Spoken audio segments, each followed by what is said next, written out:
இன்றைக்கி நம்ம பார்க்க போகிறது சங்கரா மீன் குழம்பு. எங்கள் வீட்டில் எல்லாருக்குமே சங்கரா மீன்னா ரொம்ப இஷ்டம்.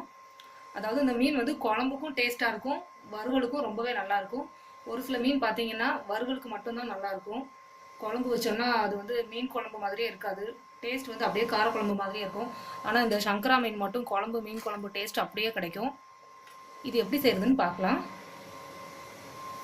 நான் வந்து சங்கரா மீன் எடுத்து க்ளீன் பண்ணி வச்சுருக்கிறேன். அதுக்கப்புறமா புளி வந்து தேவையான அளவு ஊற போட்டிருக்கிறேன். மாங்காய், அப்புறம் கலந்த மிளகாத்தூள், வெந்தயம், கடுகு, ஒரு தக்காளி கட் பண்ணி வச்சுருக்கிறேன். அப்புறம் உப்பு, ஆயிலு, அப்புறம் மஞ்சள் பொடி. ஆயில் வந்து நீங்கள் நல்லெண்ணெய் யூஸ் பண்ணுறதா இருந்தால் பண்ணிக்கோங்க. நான் இப்போ ரீஃபைண்ட் ஆயில் தான் வச்சுருக்கிறேன். அதுக்கப்புறமா கருவேப்பிலை, பச்சை மிளகா, சாம்பார் வெங்காயம். சாம்பார் வெங்காயம் இல்லைன்னா பெரிய வெங்காயம் கூட யூஸ் பண்ணிக்கலாம். இப்போ ஸ்டார்ட் பண்ணிடலாம். ஸ்டவ் ஆன் பண்ணி கடாய் வச்சுருக்கிறேன். கடாய் கூட ஹீட் ஆகிடுச்சு. இப்போ ஆயில் ஊற்றிடலாம். ஆயில் சூடாயிடுச்சு. இதில் ஒரு அரை ஸ்பூன் கடுகு போட்டுடலாம், அரை ஸ்பூன் வெந்தயம் போட்டுடலாம்.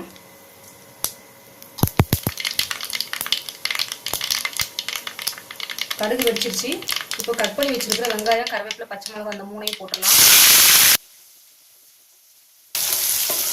எப்போ பச்சை மிளகாய் சேர்த்தாலும் அதை வந்து கீரி தான் போடணும், அப்படியே முழுசாக போடக்கூடாது. போட்டோன்னா அது வெடிச்சிரும். இப்போ தக்காளி போட்டுடலாம்.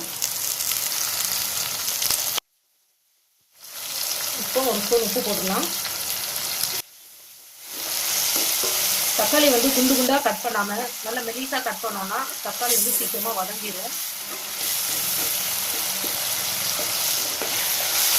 இப்போ வந்து தக்காளி நல்லா வதங்கிடுச்சு.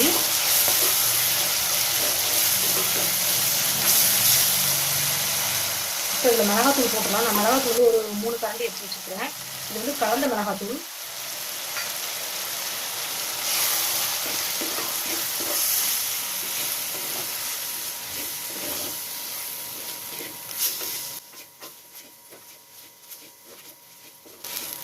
மிளகாத்தூளை போட்டு எண்ணெயில் நல்லா பரட்டிட்டு அதுக்கப்புறமா தண்ணி ஊற்றலாம்.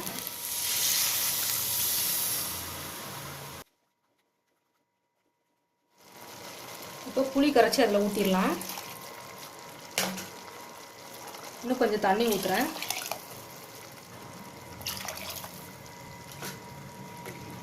இப்போ நல்லா மிக்ஸ் பண்ணி விடலாம்.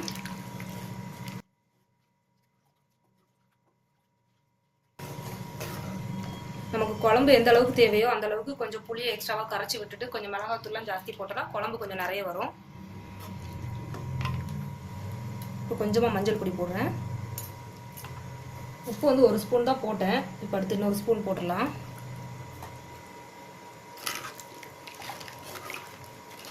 இப்போ உப்பு புளி எல்லாம் செக் பண்ணிடலாம்.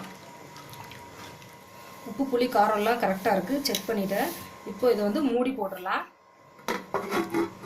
குழம்பு கொஞ்சம் கொதிச்சதுக்கப்புறமா மீனை போட்டுடலாம். இப்போ குழம்பு கொதிச்சிச்சான்னு பார்க்கலாம்.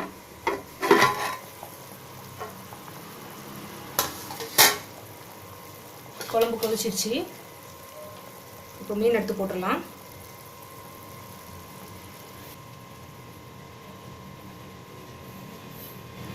மீன் வந்து இந்த மாதிரி கண்ணோட இருக்கிற மாதிரி கட் பண்ணி போடுங்க.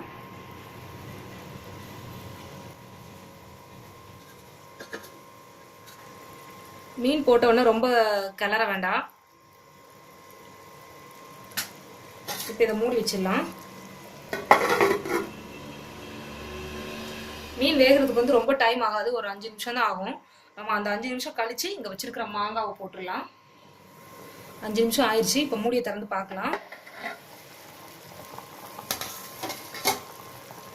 குழம்பு நல்லா கொதிச்சிருச்சு. இப்போ மாங்காய் எடுத்து போட்டுடலாம். மாங்காய் வேகிறதுக்கு ரொம்ப டைம் ஆகாது, அந்த ஹீட்லேயே மாங்காய் வந்து நல்லா வெந்துடும். இன்னும் ஒரு 2 நிமிஷம் அப்படியே மூடி வச்சிடலாம். இப்போ மூடியை திறந்து பார்க்கலாம்.